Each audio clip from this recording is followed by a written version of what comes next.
anything that you want in your career is achievable. I truly, truly believe that. The clues are always in there. And I want you to be looking for the clues, and I want you to be empowering yourself to achieve everything you set in mind for yourself as well as for your team. So let's dive in, because that's where the real satisfaction comes from, right? That's why this is so important. Hello, and welcome to the Love Your Work Life podcast. I'm your host, Elissa Shuck. Whether you're going for that next promotion, looking for a job, or making a career pivot, I'll teach you how to navigate it all so you can have the career you want.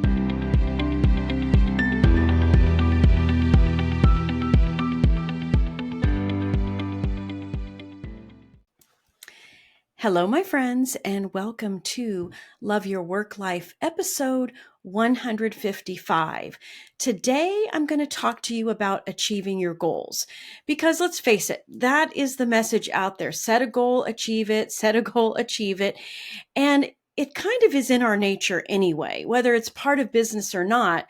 We are part of a universe that is always expanding. That's the way it's been organized.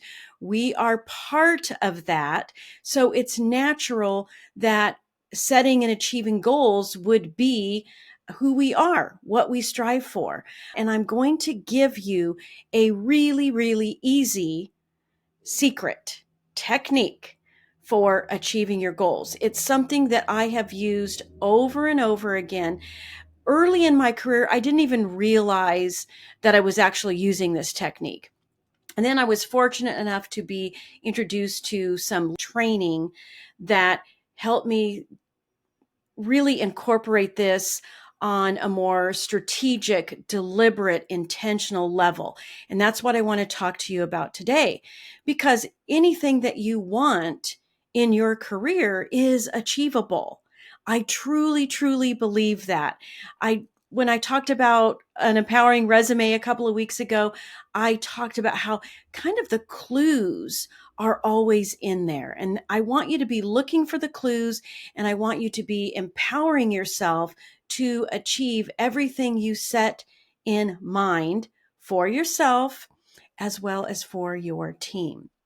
So let's dive in, because that's where the real satisfaction comes from, right? That's why this is so important. All right. The first thing that I love to acknowledge when it comes to achieving goals is your style, your natural behavioral strength when it comes to accomplishing tasks and accomplishing goals. This is something that the personal dynamics report that I give all of my clients identifies immediately. And there are three energy styles for achieving tasks and goals. The first one is called thrust. Now, this is a rocket launch kind of style. You know that thrust is your primary style if you just have this super driven inner energy that kind of explodes. Think of a rocket. There's so much fire. There's so much energy at the beginning. Now, a good clue regarding thrust energy style is, are you usually the idea person in the room? Or maybe someone shares something and you take off with it. Like they don't even have to talk about it twice. You are on it. Those are really good clues that your energy style for accomplishing goals is thrust. Now, the second one is called allegiance. This is a follow-through kind of style. This is a connectedness kind of style. You know that your primary way of accomplishing tasks and goals is allegiance if you are able to connect people to the common purpose behind something, or if you need a purpose behind something in order to latch onto it and in order to own it. Think about that. And the third energy style is called tenacity. Now, in the terminology of the personal dynamics report, this is a totally made up word, but what it really means is steady and tenacious. This is a locomotive kind of force. Rocket, take off. Locomotive kind of force is still a lot of inner direction when it comes to accomplishing things, but think of it like just this steady, powerful force that gets things done. It's really good to identify which one of these three energy styles you have when it comes to accomplishing goals, because these are strengths. And so you don't have to push yourself into one of the other energy styles to get things done, to accomplish your goals. Hone in on what's natural to you and leverage it like crazy. If you're thrust, jump on it, move on. If you're allegiance, look for the purpose, look for the cause, look for the reasoning behind something. And if you're tenacity, then trust that methodical force that is you in accomplishing things. Now, the second thing I want to talk about when it comes to accomplishing goals is what I call, and what I learned from my coach, the Belief Triad. In order to accomplish anything, you've got to believe in three things. The first one is your belief in yourself. And I've probably said this before, but a belief is just a thought that you keep on thinking. So you can change any belief anytime you want just by changing up your habitual thoughts about that particular topic, or in this case, maybe even about yourself. What are you constantly thinking about yourself? Are you thinking about yourself as capable, worthy, knowledgeable, having what you need? Or are you always thinking in terms of lack? Not going to be helpful.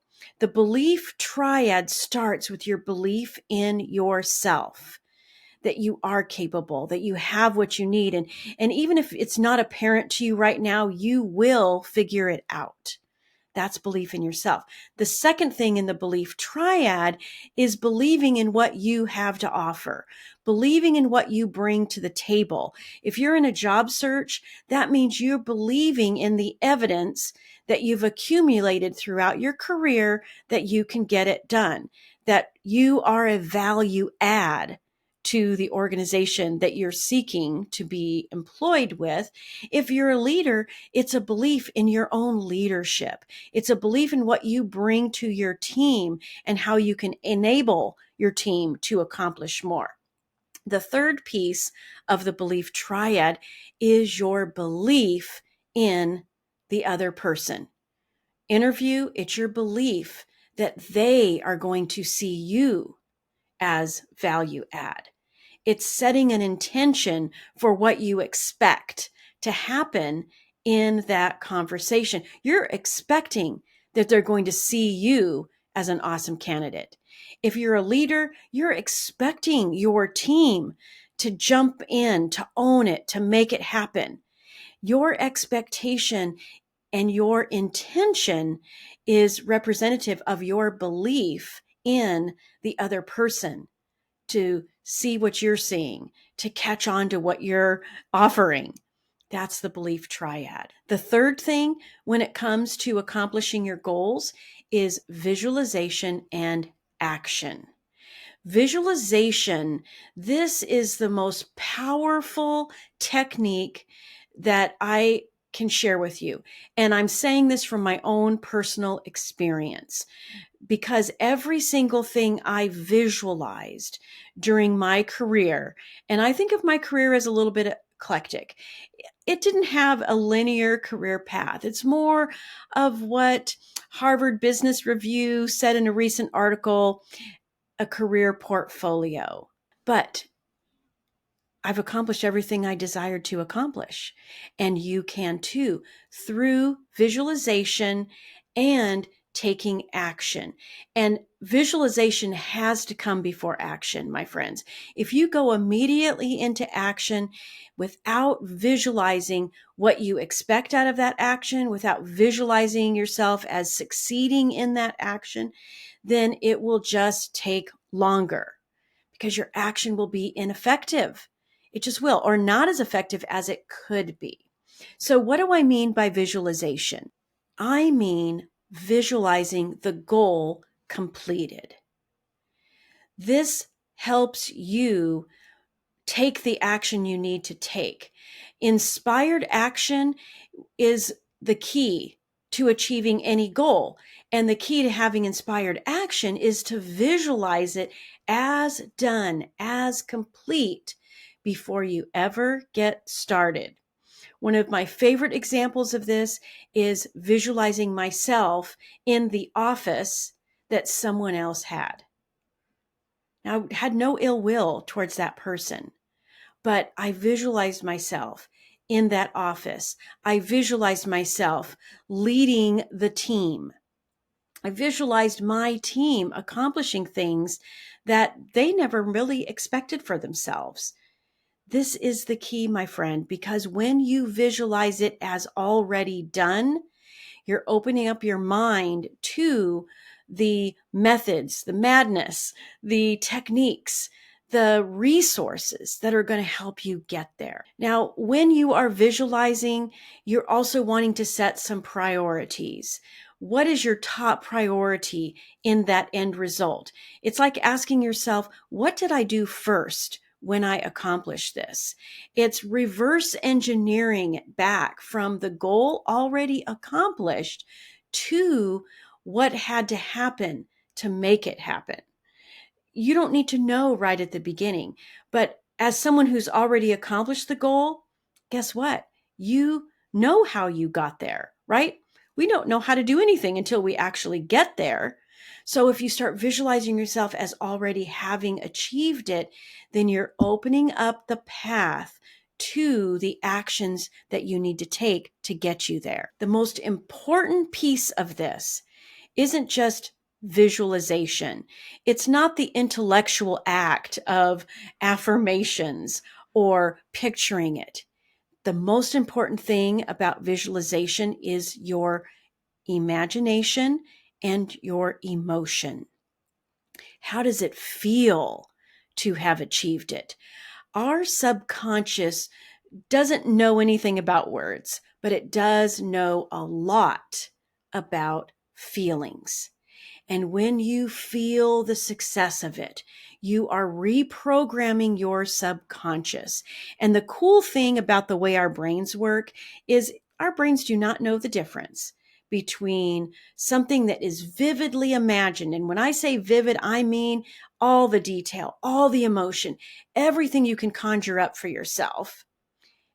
So what's vividly imagined and the reality that you are experiencing on the outside. That's why dreams feel so real. Your subconscious is playing out this picture that feels so real when you wake up. Now you can leverage that brain power for yourself by imagining the goal accomplished and the feeling that you're going to have upon achieving that goal. Clarity is key, my friends. You've got to be super clear about this. No wishy-washiness. No de-emphasizing something that deep down you really want. Some of the things that I find are most troublesome when it comes to advancing your career, landing a great job, or leading your team is when you self-edit, when you eliminate something, when you think about what's possible, and then immediately scarcity comes into the picture. Immediately you start thinking, yeah, but I never have done it before. What makes me think I can do it this time? Self-limiting, self-editing is something you don't want to be part of this equation. So when it happens, and it will, my friends, we're just normal. Our brains are trying to keep us safe and out of harm, and that's great when it comes to crossing the street and there's traffic coming. But we have a prefrontal cortex.